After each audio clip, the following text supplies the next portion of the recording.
दोस्तों, मैं आपके सामने 3 वाक्य लिखने जा रहा हूँ। उन वाक्यों के माध्यम से हम शुरुआत कर देते हैं आज, ठीक है? राजेश के पास एक गाय है। ये पहला वाक्य है। दूसरा वाक्य है, उसकी बेटी रीना बिल्कुल गाय है। और तीसरा वाक्य लिख देते हैं, इसी पे डिस्कस करेंगे अपन। यह गाय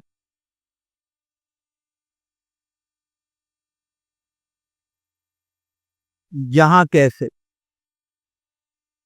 3 वाक्य, तीनों में एक ही शब्द कॉमन है, स्थायी रूप से एक शब्द है, गाय, गाय और गाय, तीनों।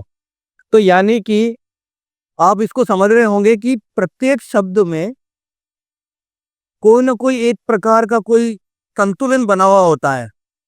यानी हम सीधे में यूँ कह सकते हैं कि प्रत्येक शब्द जो है वो वाक्य में एक विशेष शक्ति प्रकट कर देता है, एक विशेष चीज डाल देता है, और शब्द के कारण तो वाक्य का अर्थ प्रकट होता है।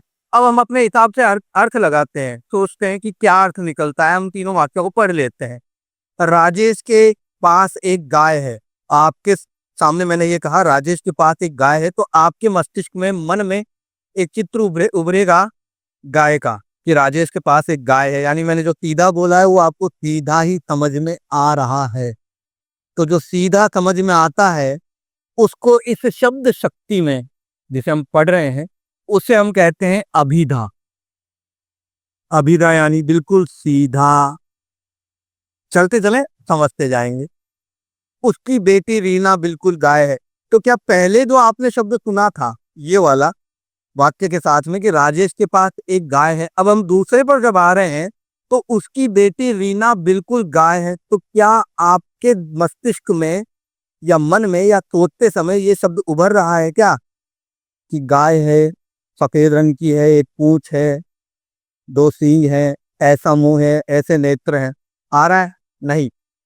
आपके दिमाग में या सबके दिमाग में ये आ रहा होगा कि रीना जो है वो भोली है ना? भोली है। यानी एक तरह का लक्षण सा प्रकट हुआ है आपके सामने, वो चित्र नहीं आया है। यहाँ गाय का अर्थ सामान्य गाय ही आ रहा है, ठीक है?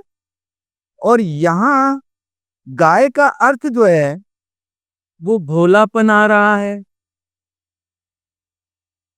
और मैंने यहाँ लिखा यह गाय यहाँ कैसे, तो गाय तो आपके सामने आ रही है, यहाँ कैसे एकदम से क्लिक करता है आपके दिमाग में कि गाय यहाँ कैसे। गाय तो है लेकिन कुछ विशेष चीज उसके साथ जुड़ गई है, कुछ विशेष चीज उसके साथ जुड़ गई है। जैसे आप अपने मित्र के साथ खड़े हो और उस मित्र ने आपसे एक गाय देखी और आपसे तुरंत पूछ लिया यह गाय यहाँ कैसे, यह गाय यहाँ कैसे। मैं थोड़ा सा इस तरह से ही बता रहा हूँ ताकि आपको पूरी तरह से समझ में आ जाए।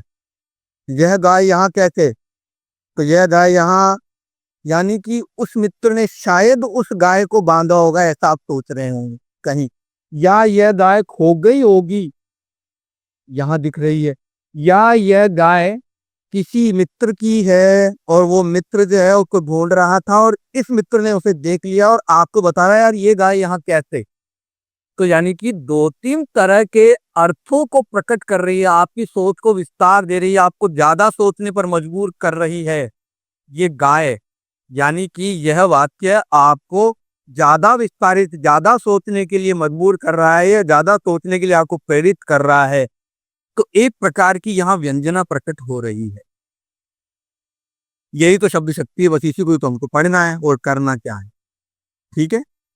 यही शब्द शक्ति है। इसको मिटा करके अब हम शब्द शक्ति की तरफ चलते हैं, ठीक है? और शब्द शक्ति जो है बहुत शानदार चीज है, आपके पढ़ने लायक है, और एग्जाम्स में पूछा जाता है, एकेडमिक क्लास में पूछा जाता है शब्द शक्तियों के बारे में। शब्द शक्ति के 3 रूप है, यानी कि एक शब्द 3 तरह से अर्थ प्रकट करवा सकता है एक वाक्य में। सबसे पहली शब्द शक्ति है अभिधा शब्द शक्ति। शुरुआत में मैंने आपको सिर्फ एग्जाम्पल के माध्यम से थोड़ी भूमिका रखने की कोशिश की है। अभिधा शब्द शक्ति, अभिधा शब्द शक्ति क्या होती है? जहां, मैं थोड़ी सी परिभाषा लिख देता हूं, जहां वाक्य में कोई शब्द जैसा सुने या दिखे वैसा ही समझ में आए, ये अभिधा शब्द शक्ति होती है। यानी कि वाक्य में, जहां वाक्य में कोई शब्द जैसा सुने हम लोग या जैसा हमें दिखे वैसा ही हमें अगर समझ में आए तो अभिधा शब्द शक्ति होगी। जैसे एक एग्जांपल देखिए, शेर बहुत खतरनाक जानवर है। समझ में आ रहा है? शेर बहुत खतरनाक जानवर है, चित्र भी शेर का उभर रहा होगा और खतरनाक जानवर है, ये ऐसा आपको इस वाक्य से लग रहा है ना? ठीक है, एक और लिख देता हूं इसके साथ में, लोहे के दाम बहुत बढ़ गए हैं। ये उदाहरण संख्या आपका 1 है और ये उदाहरण संख्या 2 है। अभिधा शब्द शक्ति का उदाहरण है ये। अभिधा शब्द शक्ति, जहां वाक्य में कोई शब्द जैसा सुने या जैसा दिखे वैसा ही हमें समझ में आए या वैसा ही हम अर्थ निकाल लें तो वो अभिधा शब्द शक्ति है। शेर बहुत खतरनाक जानवर है, आपके समझ में आ रहा है, सीधा सीधा। लोहे के दाम बहुत बढ़ गए हैं, सीधा सीधा समझ में आ रहा है। ये आपकी अभिधा शब्द शक्ति होगी। दूसरी शब्द शक्ति है लक्षणा शब्द शक्ति। अब लक्षणा शब्द शक्ति को हम कैसे समझेंगे? हल्की सी परिभाषा ले लीजिए। जब किसी वाक्य में कोई शब्द मुख्य अर्थ को प्रकट ना करते हुए, ना पर ध्यान देना, ना करते हुए उसी से संबंधित विशेष अर्थ प्रकट करे वह लक्षणा शब्द शक्ति है। सामान्य रूप में हल्के में समझो, ज्यादा टेंशन लेने का जरूरत नहीं है। लक्षणा शब्द शक्ति, जब किसी वाक्य में कोई शब्द मुख्य अर्थ को प्रकट ना करते हुए उसी से संबंधित विशेष अर्थ प्रकट कर दे। जैसे मैंने यहां लिखा है लोहे के दाम बहुत बढ़ गए हैं, मैं यहां लिख देता हूं, लोहा शब्द का ही प्रयोग करूंगा। देखिए आप, उसका शरीर लोहे का बना है, ये का उदाहरण हो गया। अब आप ढंग से देखिए, अभिधा शब्द शक्ति, जहां वाक्य में कोई शब्द जैसा सुने वैसा ही हम समझ लें। लोहे के दाम बहुत बढ़ गए हैं। अब मैंने लक्षणा शब्द शक्ति में लिखा उसका शरीर लोहे का बना है। जब वहां लोहा देख रहे थे अभिधा में, यानी सीधे सीधे अर्थ में, तो क्या आ रहा था? लोहे के दाम बढ़ रहे हैं, लोहा आपके सामने नजर आ रहा है, सीन क्रिएट हो रहा है माइंड में। लेकिन अब माइंड में सीन क्रिएट क्या हो रहा है? वह लड़का या उसका शरीर लोहे का बना है, उसका शरीर लोहे का बना है। तो क्या आपको लोहा नजर आ रहा है उसके शरीर में? नहीं आ रहा है ना, बिल्कुल नहीं आ रहा है। आपको लग रहा है वो बलिष्ठ है, ताकतवर है, अच्छी बॉडी है उसकी, है ना, फिट है, थोड़ा सा बलिष्ठ है। तो यहाँ लोहा जो है, वाक्य में कोई शब्द, और लोहा इसमें एक शब्द है, मुख्य अर्थ को प्रकट ना करते हुए, मुख्य अर्थ लोहा है उसको प्रकट ना करते हुए उसी से संबंधित, उसी से संबंधित, संबंधित उसी से ही है लोहे से, और विशेष अर्थ प्रकट करे। विशेष अर्थ क्या प्रकट हो रहा है? बलिष्ठ है, तो ये लक्षणा शब्द शक्ति है, थोड़े बहुत लक्षण प्रकट कर रहा है, तो ये लक्षणा शब्द शक्ति है। एक और एग्जाम्पल इसका देखते हैं लक्षणा शब्द शक्ति का। दूसरा एग्जाम्पल हम देख लेते हैं। महाराजा सूरजमल जाट शेर थे। तो महाराजा सूरजमल जाट शेर थे। ऊपर देखिए अभिधा शब्द शक्ति में मैंने यहाँ एक एग्जाम्पल लिखा है, शेर बहुत खतरनाक जानवर है, लेकिन यहाँ महाराजा सूरजमल के बारे में मैंने ऐसे लिखा है और बिल्कुल रियल लिखा है। थे भाई, महाराजा सूरजमल जाट शेर थे, तो क्या वो शेर की जैसी आकृति के थे? नहीं, शेर का मतलब वो शेर के जितने ताकतवर थे, वीर थे, राजा थे। जैसे जंगल में एक राजा होता है, वैसे एक खतरनाक फौज को हराने वाले ऐसे शानदार राजा से महाराजा सूरजमल जाट शेर थे। क्या आ गया? विशेष अर्थ, संबंधित विशेष अर्थ को प्रकट करा, लक्षणा शब्द शक्ति। सामान्य अर्थ जैसा सुनाई दे, जैसा दिखाई दे, वैसा ही हम समझ लें, अभिधा शब्द शक्ति। अब आपके सामने एक तीसरी शब्द शक्ति, तीन ही होती है शब्द शक्तियां, तीसरी शब्द शक्ति आपके सामने रख देते हैं, व्यंजना शब्द शक्ति। और व्यंजना शब्द शक्ति जैसा आपने शुरुआत में पढ़ा, जब हमने भूमिका रखी थी शब्द शक्ति की, जब हमने पढ़ा था, उसी के माध्यम से आपको पढ़ाएंगे, उसी के माध्यम से आपको समझाएंगे। तीसरी शब्द शक्ति है व्यंजना शब्द शक्ति।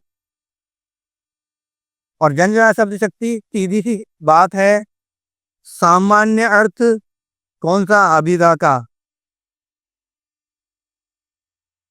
जब कोई शब्द, यहां लिख देता हूं ताकि आपकी नजर में रहे, जब कोई शब्द सामान्य अर्थ या संबंधित अर्थ को हटाकर अन्य कई अर्थ प्रकट कर दे, व्यंजना शब्द शक्ति होगी। अधिक से अधिक सोचने पर मजबूर कर दे, बहुत सारे अर्थ निकाल ले, यानी कि मैंने यहां लिखा है कई अर्थ प्रकट कर दे, व्यंजना शब्द शक्ति होगी। जैसे एक एग्जांपल लिखते हैं, 4 बज गए। उदाहरण लिख रहा हूं, 4 बज गए। आपने किसी से कहा, या मोहन ने अपने बेटे से कहा 4 बज गए, तो इसका अर्थ क्या हुआ? यहाँ तो सिर्फ मैं मोहन का नाम लिख रहा हूँ, ले रहा हूँ, लेकिन यहाँ 4 बज गए, 4 बज गए का मतलब क्या हुआ? अब अगर मोहन ने अपने बेटे से कहा है 4 बज गए, तो इसका मतलब मोहन अपने बेटे को खेत पर भेजना चाहता है, ताकि वो पशुओं और मवेशियों को ला करके उनके स्थान पर एकत्रित करके उन्हें बांध दे। या किसी टीचर ने पढ़ाते समय अपने स्टूडेंट से कहा 4 बज गए, इसका मतलब उनका लेक्चर समाप्त हो चुका है। या किसी सास ने अपनी बहू से कहा 4 बज गए, इसका मतलब हो सकता है कि उसका चाय बनवाने का समय हो चुका है। तो 4 बज गए अलग अलग जगह पर अलग अलग अर्थ प्रकट करेगा, इसका मतलब ये व्यंजना शब्द शक्ति है, यानी कि अन्य कई तरह के अर्थ प्रकट कर ले तो व्यंजना शब्द शक्ति। जैसे हमने शेर पे लिखा था, एक शेर का एग्जांपल और ले लेते हैं। अभिधा में भी शेर लिखा था शब्द, लक्षणा में भी शेर लिखा था। अब हम शेर पर एक और ले लेते हैं, व्यंजना में शेर कैसे आएगा?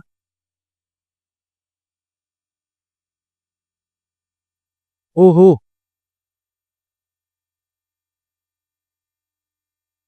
इतने सारे शेर, ओहो इतने सारे शेर, यानी कि उस व्यक्ति ने कभी शेर इतने ज्यादा देखे नहीं, ये कारण निकल सकता है। या फिर बहुत सारे शेर हो, बहुत सारे शेर हो और उससे भी ज्यादा शेर हो जाएं, तो भी वो कहेगा ओहो इतने सारे शेर। या फिर उन्होंने सारे शेरों को बेच दिया है या कहीं किसी जगह उनको रवाना कर दिया है पिंजरे में डाल करके, और फिर जाकर के देखता है कि वो शेर उस जंगल में वापस उसे नजर आ रहे हैं। फिर वो कह रहा, ओहो, इतने सारे शेर, मतलब ये वापस कहाँ से आ गए? बहुत सारे प्रश्न बन जाए, जहाँ बहुत सारी विचार को संप्रेषण करने के लिए बहुत सारे मार्ग मिल जाएं, आपको सोचने के लिए अलग अलग जगह सोचना पड़ जाए, तो वहां क्या होगा? व्यंजना शब्द शक्ति होगी। समझ में आ गया? अब थोड़े से एग्जाम्पल लिखते हैं, उसके अनुसार हम व्यंजना, अभिधा, लक्षणा यानी कि तीनों को देखते हैं कि कौन से शब्द किस अर्थ को प्रकट करते हैं। ठीक है, शब्द शक्ति बहुत सरल है। एक बार जिसने ढंग से समझ लिया और पढ़ लिया, तो कहीं से भी वो शब्द शक्ति के अर्थ निकाल सकता है, ढूंढ सकता है कि इसमें कौन सी शब्द शक्ति है। जैसे मैंने यहाँ एक एग्जाम्पल लिखा, शादी के बाद आटे दाल का भाव मालूम हो जाएगा। तो शादी के बाद क्या आटा दाल ही खरीदना पड़ेगा क्या? आटे दाल का मतलब हो गया यहाँ जीवनचर्या या भावी जो जीवन है उसकी कठिनाइयों का या उसकी जिम्मेदारियों का उसे आभास हो जाएगा। तो यहाँ सिर्फ आटा दाल नहीं है, यहाँ क्या है? जिम्मेदारियों का भाव। आटे दाल का भाव नहीं, जिम्मेदारियां पता चल जाएंगी। तो यानी कि जैसा हम पढ़ रहे हैं, जैसा हम सुन रहे हैं, वैसा सीधा अर्थ नहीं लगा रहे हैं। आटे दाल का भाव मालूम होने का मतलब जिम्मेदारियों का एहसास हो जाएगा, या जीवन की आने वाली जो जिम्मेदारियां हैं उनके बारे में और अधिक पता चल जाएगा। तो यहां हम करेंगे लक्षणा शब्द शक्ति। कौन सी प्रकट करेंगे, कौन सी देखेंगे? लक्षणा शब्द शक्ति। मैंने यहां लिखा, घोड़ा अस्तबल में बंधा है। चित्र आपके सामने उभर रहा है, घोड़ा ही बंधा है। और कोई आ रहा है क्या? कोई लक्षण प्रकट हो रहा है या किसी प्रकार के अन्य विचार थोड़ी आ रहे हैं आपके दिमाग में? नहीं आ रहे हैं। तो इसका मतलब सीधा अर्थ है, तो वो अभिधा शब्द शक्ति है। सीधा अर्थ जैसा सुने वैसा समझ में आ जाए, वही अभिधा शब्द शक्ति है। मैंने यहां लिखा, मुझे बहुत भूख लग रही है। मुझे बहुत भूख लग रही है। सामान्य अर्थ, सामान्य अर्थ मुझे बहुत भूख लग रही है। अभिधा।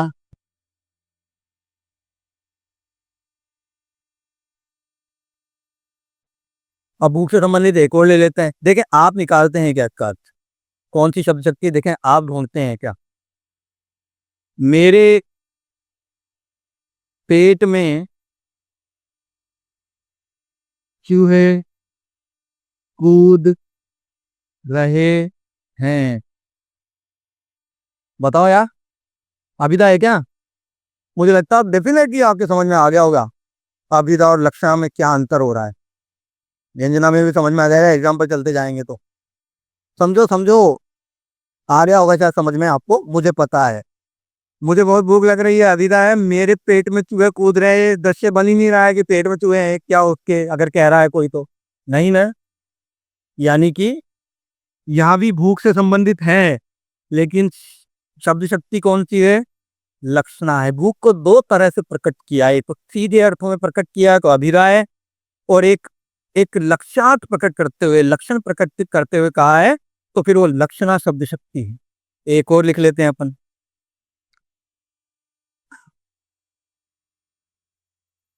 सामने देखो हड्डियों का ढांचा खड़ा है। क्या अर्थ प्रकट हो रहा है? सीधा सीधा कोई स्केलेटन यानी कंकाल दिख रहा है क्या आपको? नहीं। पतला तो कोई छर हरा है बदन वाला कोई लड़का दिख रहा होगा, बिल्कुल सूख रहा था, पतला सा। तब आपके दिमाग में आएगा कि हाँ सामने देखो हड्डियों का ढांचा खड़ा है, का मतलब स्केलेटन नहीं खड़ा है, कंकाल नहीं खड़ा है, हड्डियों का ढांचा यानी पतला सा लड़का, यानी कि मुख्य अर्थ में बाधा हो गई है। तो फिर वही क्या आ गया? लक्षणा शब्द शक्ति आ गई, आ रही ना लक्षणा शब्द शक्ति। एक और देख लो, अंधे हो क्या? तो क्या वो अंधा है? आप सामने से जा रहे हैं और कोई तेज गाड़ी लेकर के आपके सामने से निकला या आपको थोड़ा सा टक्कर मारते हुए थोड़ा सा छू कर टच करता हुआ निकला और आपके मुंह से एकदम से निकला अंधे हो क्या? वो अंधा तो नहीं है, नहीं है ना। लेकिन उधर वो व्यक्ति जिसको आपने कहा है अंधे हो क्या, इसका मतलब उस व्यक्ति के पास में सही दृष्टि नहीं है या उसने ध्यान नहीं दिया है, आंख है या आंख बंद है, ऐसा कुछ नहीं है। अंधे हो क्या इसका मतलब है बहुत सारे विचार संप्रेषित हो रहे हैं। अगर बहुत सारे लोग वहां खड़े हैं यानी कि आपने ये बात किसी और को कह दी, क्योंकि लक्षणा और घेरा में थोड़ा सा डिफरेंस नजर आता है। कई लोग चूक कर जाते हैं, कई विद्यार्थी चूक कर जाते हैं कि इसमें लक्षणा है या व्यंजना है, तो पूरा पूरा बता देता हूँ। अंधे हो क्या यदि इसके साथ में ऐसा आ जाए, महेश ने माही से कहा, चलो यहाँ पुल्लिंग लिख देते हैं क्योंकि वहां हो आ गया ना, अंधी आता तो फिर स्त्रीलिंग होता। महेश ने मुकुल से कहा, मान लीजिए ऐसा आ जाए, बिल्कुल क्लियर है, क्लियर कॉन्सेप्ट है, इसी तरह से आपको पढ़ना है। महेश ने मुकुल से कहा अंधे हो क्या, तब तो होगी साहब इसमें लक्षणा शब्द शक्ति। लेकिन आपको कोई ये बात बता रहा है ये कह करके कि मैंने रास्ते में चलते हुए आदमी को कह दिया अंधे हो क्या, तो अलग अलग विचार लगाएगा। कौन से विचार की, क्या उसने कार से टक्कर मारी है, बाइक से टक्कर मारी है, या उसका पैर कुचल करके आगे बढ़ा है, या कहीं क्रिकेट खेलते हुए किसी ने उस पर बॉल टच कर दिया शॉट मारकर, तब कह सकते हैं अंधे हो क्या। तब आएगी ये, कौन सी आएगी साहब, व्यंजना शब्द शक्ति। अब आप कहेंगे सर हमारे एग्जाम में आ जाए, तो आपके एग्जाम में ऐसा नहीं आएगा, ऐसा आएगा सीधा, या किसी को बीच में लाते हुए, किसी व्यक्ति को बीच में लाते, किसी सब्जेक्ट को बीच में लाते हुए आपसे प्रश्न पूछा गया, इस तरह का प्रश्न रखा गया, तब व्यंजना होगी, ये ध्यान देना। ठीक है, एक एग्जाम्पल हम और देते हैं, दस्तक को रख दो। अब अंधा है तो मैंने एक और लिखा, प्रेम सदा अंधा होता है, प्रेम सदा अंधा होता है। आपको क्या समझ में आ रहा, यही समझ में आ रहा होगा ना। प्रेम जो है वो कुछ नहीं देखता, अंधा होता है मतलब आंखें नहीं है ये नहीं, यानी कि प्रेम में लिप्त मनुष्य व्यक्ति कोई भी हो, वो फिर कुछ नहीं देखता है। कुछ नहीं देखने का मतलब है उसे कुछ भी नजर नहीं आता है, सिर्फ उसे वही नजर आता है जिससे वह प्रेम करता है। कौन सी शब्द शक्ति है, लक्षणा। कौन सी शब्द शक्ति है, लक्षणा शब्द शक्ति। कुछ चीजें जो सामान्य रूप से आपको और समझने लायक हैं, छोटी सी चीज है, प्रश्न आ सकते हैं, ज्यादा लोड लेने की जरूरत नहीं है। यहां लिख देते हैं, अभिधा शब्द शक्ति से प्रकट होने वाला अर्थ जो है वो या तो मूलार्थ कहलाता है, यानी मूल अर्थ ही प्रकट करता है, या अभिधेयार्थ कहलाता है। अभिधा शब्द शक्ति से प्रकट होने वाला अर्थ मूलार्थ या अभिधेयार्थ कहलाता है। लक्षणा शब्द शक्ति से प्रकट होने वाला अर्थ लक्ष्यार्थ कहलाता है, और व्यंजना शब्द शक्ति से प्रकट होने वाला अर्थ व्यंग्यार्थ कहलाता है। अब अभिधा, लक्षणा और व्यंजना के भाग देखने के लिए आप मेरे साथ जुड़े रहे, अगले वीडियो का इंतजार करें, आपको बहुत कुछ सीखने को मिलेगा। और रटने की जरूरत नहीं है, समझने की जरूरत है, क्योंकि आपको एग्जाम्पल याद नहीं करने हैं, आपको सिर्फ समझना है। वहां कोई सा भी एग्जाम्पल आपके एग्जाम में आ जाए, आप तुरंत आंसर ढूंढ लेंगे, समझ जाएंगे तो, और याद करेंगे रटेंगे तो दिक्कत हो जाएगी। समझना है भाइयों।